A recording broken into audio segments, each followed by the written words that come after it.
تو آپ ضمنی نہیں لگا سکتے، آپ ریمانڈ پیپر کی انسرٹیفائڈ کاپیز نہیں لگا سکتے۔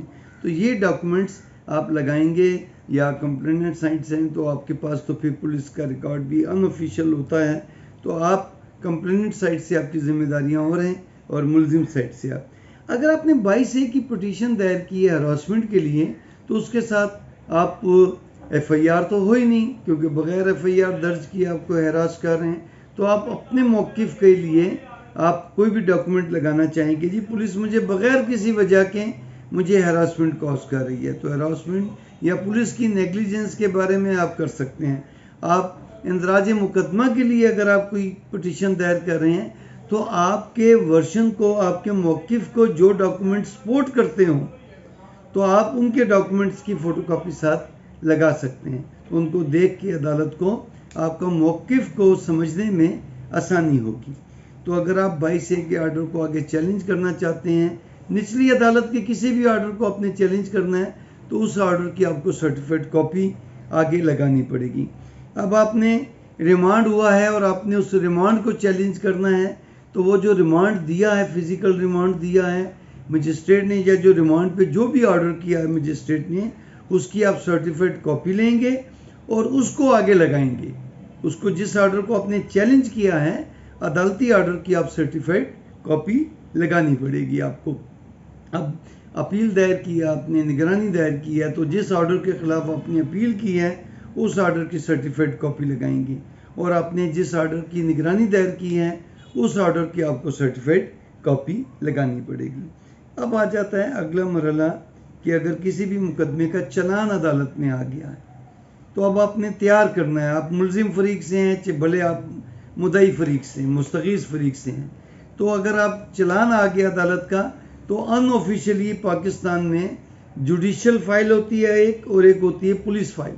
پولیس فائل میں ضمنیاں ہوتی ہیں اور پولیس کے ڈاکومنٹس ہوتے ہیں، اور جوڈیشل فائل میں عدالت میں 173 کی رپورٹ پولیس والے دائر کرتے ہیں، اور اس کے ساتھ ضروری جو ڈاکومنٹس، فردات وغیرہ ہیں، ریمانڈ پیپر ہیں، میڈیکل سرٹیفکیٹ ہیں، لیبارٹری کی رپورٹس ہیں، وہ تمام جو ہے وہ لگاتے ہیں۔ تو آپ نے دونوں کی جو ہے ان آفیشیلی، جس کو کہنا چاہیے کہ آپ اس کی فوٹو کاپی کرا لیں، ان کے پھر ایک ایک ڈاکومنٹ کو پڑھیں، اور اس سے پھر آپ اپنا کیس تیار کریں۔ آپ ضمانت کا کیس بھی تیار کر سکتے ہیں، آپ کراس ایگزامینیشن کا کیس بھی تیار کر سکتے ہیں۔ اور اگر آپ مستغیث فریق سے ہیں، تب بھی آپ کو ضرورت پڑے گی کہ میرے اس گواہ نے کیا بیان دیا تھا پولیس کو، میرے اس گواہ نے کیا کیا فردات بنائی تھیں، کس کس چیز کا یہ گواہ ہے، تو ان تمام کو آپ کو مد نظر رکھنا پڑے گا۔ اور اگر آپ مدعی مستغیث فریق سے ہیں، تو اگر کوئی اپیل دائر ہوتی ہے، نگرانی دائر ہوتی ہے، تو آپ اس کی پوری مثل کی فوٹو کاپی کروائیں۔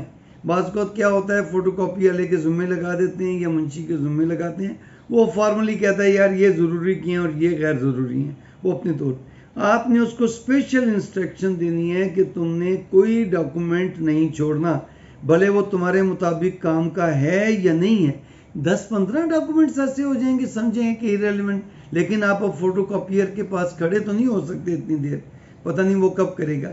تو اسے کہیں کہ کسی بھی کاغذ پہ کوئی ایک لفظ بھی لکھا ہوا ہے نا، آپ اس کی فوٹو کاپی کر دیں۔ پھر جب آپ اس کا معائنہ کریں، جو سمجھیں کہ ایریلیونٹ ڈاکومنٹ ہے، آپ اس کو فائل میں سے نکال کے ضائع کر دیں، لیکن آپ فوٹو کاپی مکمل فائل نکلوائیں تاکہ آپ کو دوبارہ فائل نہ نکلوانی پڑے۔